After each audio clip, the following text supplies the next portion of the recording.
আসসালামু আলাইকুম। এইটাই সেই খানজাহান আলী রহমতুল্লাহের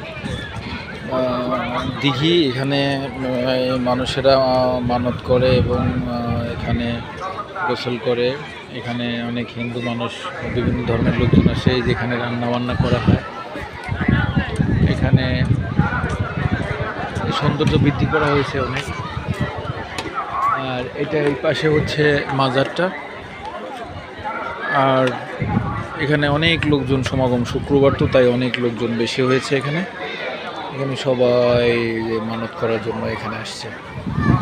এখানে সবাই গোসল করে পূর্ণ, এদের ধারণা যে এই যে সাধু সাধক এরা যে এখানে গোসল করলে, এখানে এক সময় অনেক এখানে কুমির ছিল, এখন কুমির দুটো আর পাওয়া যায় না। আর এই পাশে এরা হচ্ছে রান্নাবান্নার আয়োজন করা হয়। সবাই ভালো থাকবেন, আল্লাহ হাফেজ।